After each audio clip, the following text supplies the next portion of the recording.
Bueno, le agradecemos al doctor Jorge Hernández su participación. Y bueno, como lo dijimos al principio, queda abierto el micrófono para quien quiera hacer preguntas a alguno de los ponentes o comentarios, perdón. Al doctor Suárez, primero, en días pasados tuve la oportunidad de ir a la Universidad Obrera de México, que está aquí en el Distrito Federal, y fueron representantes del gobierno venezolano conmemorando el Caracazo. Y en su discurso, el eje que ellos tenían para manejarse era el de la revolución venezolana. En alguna otra ocasión tuve la dicha de estar aquí, en esta misma sala, con representantes del gobierno cubano, y su discurso giraba también en base a la revolución, como lo es ahora, con ese fundamento teórico doctrinal. Sin embargo, yo en otras ponencias en las cuales he estado presente, pero en el ámbito nacional, con profesores de México, con diplomáticos de México, etcétera, se tiene un discurso, un discurso, pero no tiene como eje fundamental, o no tiene como base la revolución. Venezuela, México y Cuba son países latinoamericanos que tuvieron una revolución. Son países latinoamericanos que tienen como fundamentos constitucionales, sociales, una revolución. Sin embargo, en México no se tiene, no sé si llamarlo esa costumbre discursiva o esa lógica de hablar del presente mexicano a partir de su revolución, a diferencia de Venezuela y a diferencia de Cuba. En su opinión, ¿por qué se da este fenómeno en el discurso dentro de las universidades, espacios públicos y etcétera? ¿Habrá algún tipo de desconocimiento o olvido por parte de quienes dirigen los discursos de nuestra revolución mexicana desde su perspectiva como conocedores de la ciencia de la historia? Lo digo yo. Y para el profesor José Hernández, doctor José Hernández, Jorge Hernández, menciona que la manera en que se regula la propiedad, hablando de actos translativos de dominio en Cuba, no se puede percibir si no se piensa al mismo tiempo en la hostilidad norteamericana. En este sentido, entiendo que la manera en que se regula la propiedad en Cuba tiene, entre otras cosas, el fundamento de la seguridad frente a esos actos de hostilidad gringos. Luego nos comenta que ya se están flexibilizando las regularizaciones de la propiedad, ya puede venderse automóviles, bienes inmuebles, etc. ¿Es esto un apaciguamiento de esas hostilidades de Estados Unidos? ¿Acaso implica una mayor seguridad en las relaciones diplomáticas que existen entre Estados Unidos y Cuba? ¿Qué se refleja en esa flexibilización respecto a la propiedad privada? Para una conferencia. En el caso nuestro y en el caso de Venezuela, también, en toda nación, cuando la sociedad y el gobierno están en contradicción, existen dos memorias. La memoria histórica del gobierno, que está en contradicción con la sociedad, quiere borrar esa memoria para que el pueblo no acuda a su pasado y tome su pasado como paradigma. En Cuba, hasta el año 59 existieron dos memorias: la memoria de los gobiernos y la memoria del pueblo. Cuando triunfa la revolución, hay una coincidencia entre la memoria del pueblo y la memoria del gobierno. Es una sola memoria. Por eso el eje el eje de la revolución, de la historia, de la nueva historia, como tú dices, es la revolución. Y en Venezuela igual, en Venezuela, antes del triunfo de la revolución bolivariana, ¿cómo te pintaban a Bolívar? ¿Cómo te pintaban la historia? No se hablaba ni de la historia, porque los intereses de los que gobernaban no les interesaba que el pueblo acudiera a esos paradigmas. Ya cuando se unen, bueno, si ustedes han escuchado los discursos, digamos, del compañero Hugo Chávez, todo su planteamiento lo sostenía sobre la base de la historia. Ese era el eje fundamental. Bueno, analicemos en México, los intereses de los gobiernos de México acuden a la historia, buscan esa... yo me imagino que aquí la sociedad tenga una memoria histórica y los gobiernos tengan otra. Vamos a ver cuál vence, y cuál se deja vencer. Me parece que por ahí anda. Sí, sobre eso mismo quería hacer también un pequeño comentario. Yo creo que como telón de fondo ante esa inquietud, que realmente creo que es muy interesante, como telón de fondo hay que colocar, estamos aquí en un medio universitario realizando análisis con estudiantes de ciencias sociales y profesores, y por tanto es legítimo. Sí, nos estamos dando un punto de vista político sobre realidades internas en México, muy respetuoso en eso, pero a nivel de análisis, el telón de fondo de eso tiene que ver con la cosecha o el legado, no sé, del neoliberalismo. El tema de la Revolución Mexicana y toda la discusión, lo hice como alguna referencia indirectamente, porque primero el plato fuerte era como una ensalada, ¿no?, de nuestra intervención. Pero había mucha inquietud por definir todos los componentes de la Revolución Mexicana y su trascendencia. Y el contexto del 2010, sin embargo, lo que permitió era ver hasta qué punto había olvidos en esto. Y un colega que está en el ITAM actualmente, al principio era un joven investigador en el CELA, en el Centro de Estudios Latinoamericanos, en la UNAM, muy cercano al directorio Celser, a Jorge Turner, exiliado, hombre de una izquierda radical, como todos ustedes conocen, saben de lo que estamos hablando ahí. Años después en el ITAM, que es una institución privada, formadora adecuada, con un pensamiento bastante cercano al liberalismo, es decir, profesores de ahí con vínculos con nosotros, directivos en el Departamento de Relaciones Internacionales, fueron asesores de Jorge Castañeda cuando fue canciller, el presidente Fox, en posiciones muy duras contra todo lo que era progreso en el mundo. Y él me dijo una vez, hablando de la conflictividad que por primera vez se empezó a manifestar entre gobiernos, entre Estados, entre México y Cuba, que como creo que aludió Suárez en su presentación, México fue el único país que no rompió con Cuba en el año 64 cuando expulsan a Cuba de la OEA. Y eso está en el corazón de los dos pueblos. Y él me dijo, el problema está que ahora, Jorge, se acabó la relación entre las revoluciones. Porque la Revolución Mexicana ya se acabó y la Revolución Cubana también, es decir, lo que era la dimensión revolucionaria. Ahora lo que están es preservando de una manera conservadora puestos, cargos, una cultura del poder y del cargo. Entonces ahora ya, como hay una nación en Cuba, dice la frase, estribillo, se acabó el querer, primero se acabó el querer, ahora no son relaciones entre revoluciones, son relaciones entre estados. Es una manera de verlo en este contexto, por eso digo, ahí estaba como un aliento de telón de fondo que se empezó a vivir con Salinas, con Zedillo, con Fox, y que siguió con Calderón. Y Lorenzo Meyer, bueno, uno de los estudiosos de la historia mexicana, un compañero de la izquierda muy radical a mí me dice, no, pero él vive más tiempo en Europa, pero no, es otra cosa, señores, la interpretación.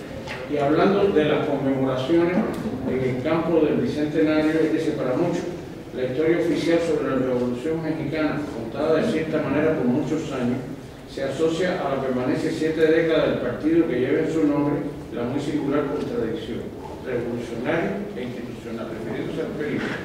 Dice, también por eso, desde algunos ámbitos del gobierno federal en el 2010, entonces panista, se pretendió descafeinar los festejos de la revolución. Él agrega ahí un segundo elemento. Es un gobierno, bajo la hegemonía del PAN, festejar o recuperar la tradición, el peso, ¿no?, la cultura mexicana de la revolución era como hacer una concesión porque era una bandera priista, digamos, en el sentido de lo convencional. Me llama la atención, bueno, que la discusión esta no rescata esa dimensión porque es la Universidad Obrera. He estado allí, en la calle San Ildefonso, por el casco histórico, tenía una tradición muy cercana al tosquismo, al pensamiento de Vicente Lombardo Toledano, y teníamos mucho compromiso con esto, pero es que bueno, yo me asombro mucho, he venido mucho a México porque tuve un periodo sin venir a principios de los 90, y de repente cuando pasé por las lomas de Santa Fe, iba para Toluca, aquello era otro México, eso no era el México que yo recordaba, con los edificios enormes. Subí al CIDE, que es una universidad privada y que está en las lomas, no, abajo está la Ibero.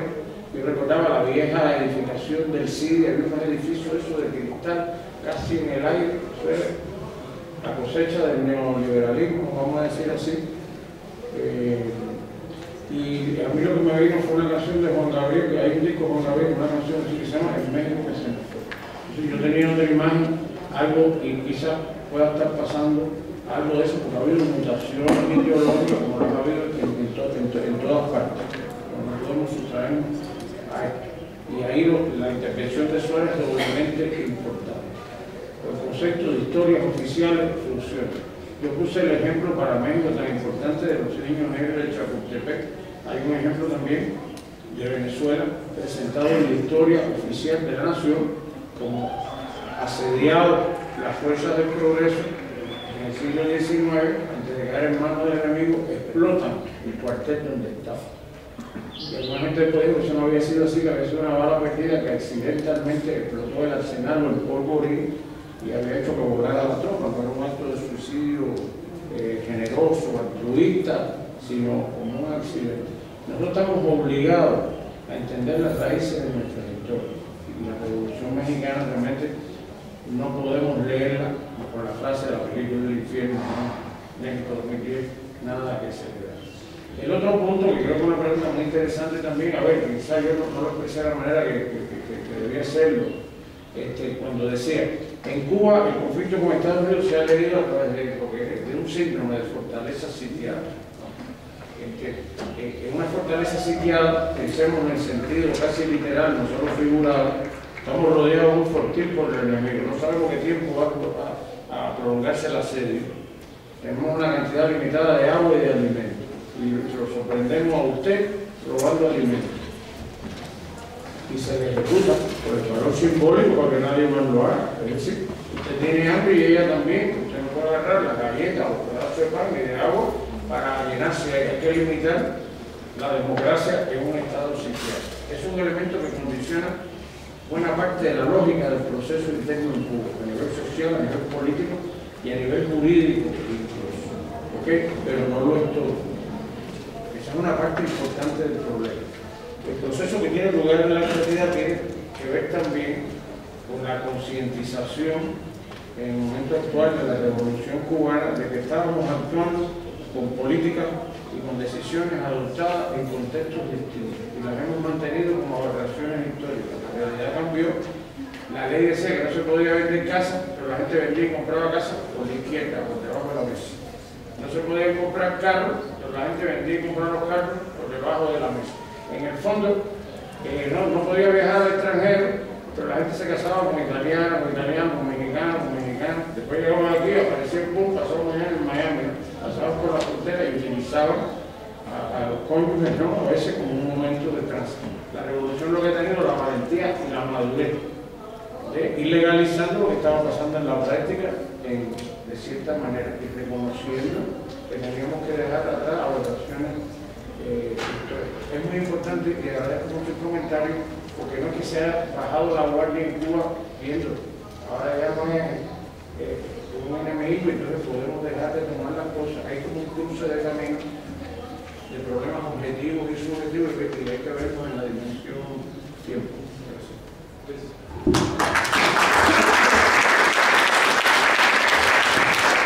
¿Hay alguna otra pregunta, compañeros? Sí, joven. Buenas tardes, mi nombre es Luis Garzón. Es una pregunta concreta. ¿Las relaciones entre Cuba y Estados Unidos solo abarcan cuestiones diplomáticas o cuál es el alcance de estas negociaciones?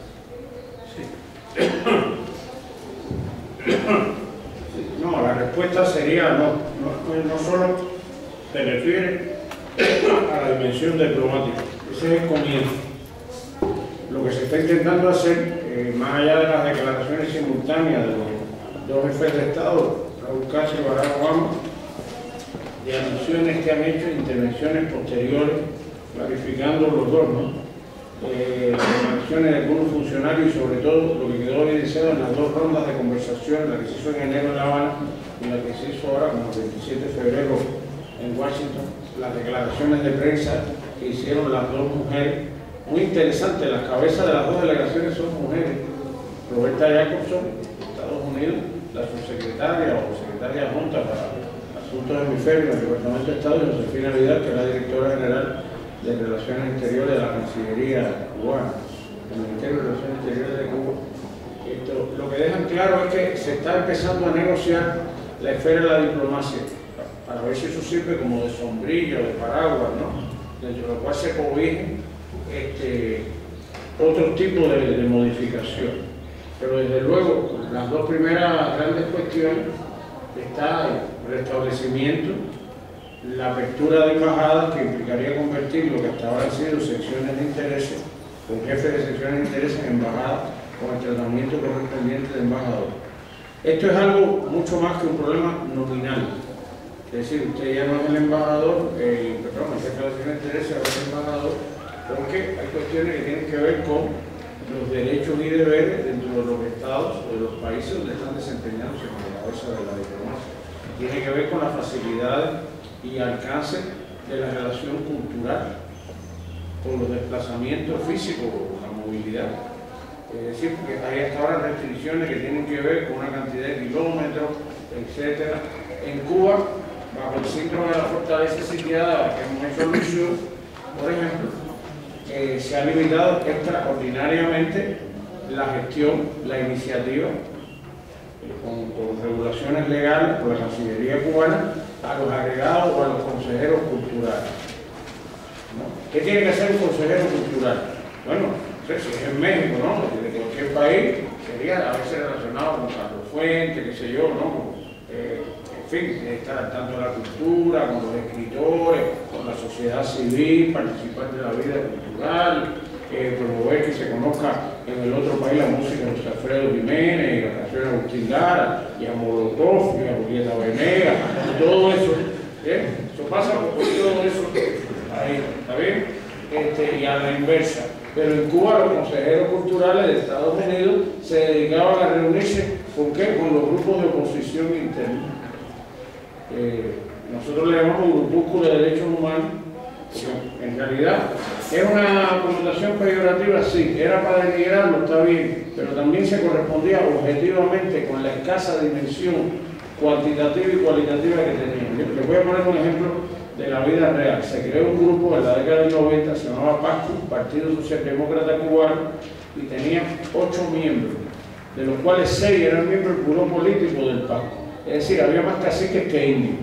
Entonces eso revelaba realmente una fragilidad, una fuerza política llamado Partido Cubano, Partido Socialdemócrata Cubano, con 8 miembros, 6 eran miembros del buró político del partido, todos estaban concentrados en la ciudad de La Habana, y lo que estaba armando escándalo, a veces los metían presos, para poder tener entonces un expediente como preso político, preso de conciencia. A ver si Estados Unidos le daba una visa para poder irse, como les daban ni visa, no tenían ninguna trayectoria, ningún pasado de luchadores, ni nada de eso. Entonces, en realidad, cuando había un desempeño que no se ajustaba a la naturaleza del cargo, ¿cuál era la consecuencia? Bueno, se limitaba a la actividad. Por tanto, creo que eso es algo importante. Se trataría, bajo una sombrilla de restablecimiento auténtico de la diplomacia, de gestos de buena voluntad, ¿no? Que se empiecen a abrir entonces los otros terrenos. Hay muchos intereses del lado de Estados Unidos, esto hay que agregarlo, no solamente la instancia del gobierno, sí, sobre todo en dos terrenos, no hay tiempo para decirlo, en el campo agroindustrial, todos los grupos llamados agribusiness en los estados del sur de la producción arrocera están muy deseosos de que se establezcan los ferries. Yo no sé cuánto sería el viaje en un ferry desde el estrecho de la Florida a La Habana, no tengo idea, pero por la tecnología marítima, el motor y todo eso debe ser muy rápido.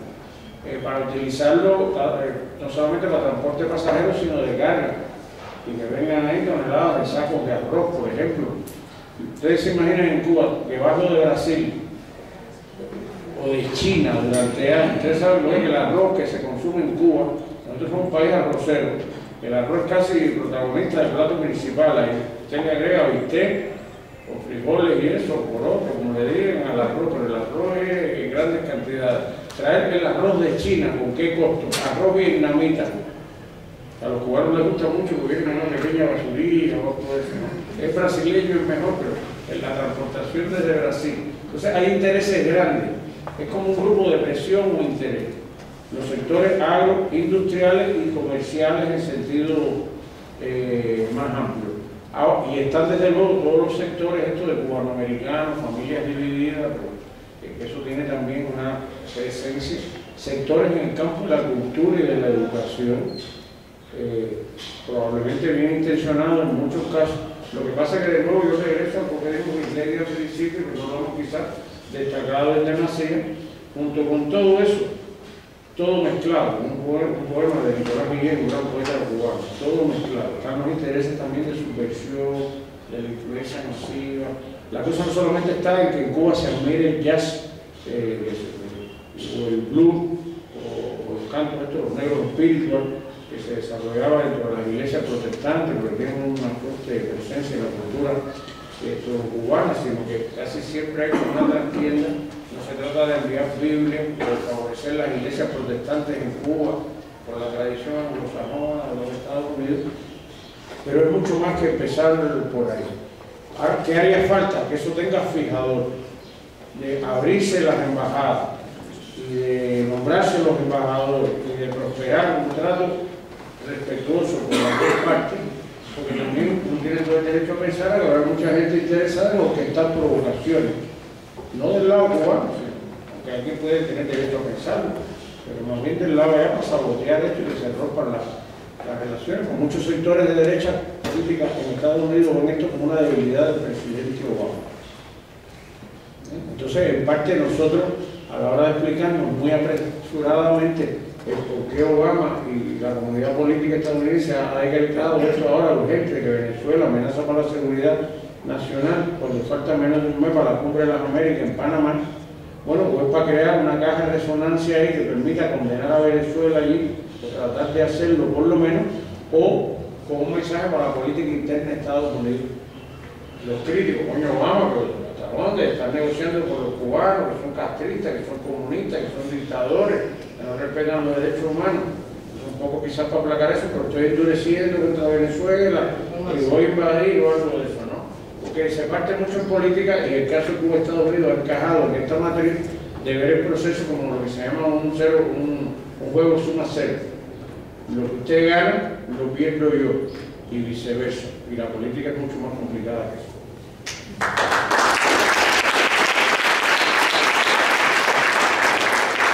No sé si hay alguna pregunta más del público. Y el compañero Isaac, el compañero y la compañera. ¿Qué tal, doctor Jorge Fernández? Yo rescato dos menciones que hace. La primera es, obviamente, que un pueblo sin identidad, un pueblo sin memoria, sin un pasado subrayado, pierde la identidad. La otra es pues que Estados Unidos no quiere, en el caso cubano, no quería ver a la revolución reformada ni adaptada, ¿no? Sino que la quería ver arrodillada. Y al respecto, pues yo considero que en el caso mexicano actualmente carecemos de identidad y por otra parte, pues la revolución, o el sentido revolucionario que aún se mantenía con el proyecto nacionalista revolucionario, pues terminó siendo abortado y pues, terminó siendo el proyecto arrodillado frente a Estados Unidos. Entonces, mi pregunta es, en los años 80, cuando se da ese viraje hacia el neoliberalismo, se abandone el nacionalismo revolucionario, ¿de qué manera se percibió, de qué manera repercutió en Cuba? ¿Cómo se entendió, cómo se leyó este paso? Y por último, pues nada más a manera de reflexión, que pues, en México actualmente urge reencontrar ese sentido histórico, urge reencontrar ese proyecto, urge dar esos dos pasos hacia atrás, ese paso hacia atrás para dar dos pasos hacia adelante. Y pues lo que urge en sí es la regeneración. Y decía Denise Dresser, que no es que sea muy afín a ella, pero es muy atinado en lo que decía, que actualmente en México seguir apostando al PRI, seguir votando por el PRI, es equivalente a que en Alemania se opte por reconstruir el muro de Berlín.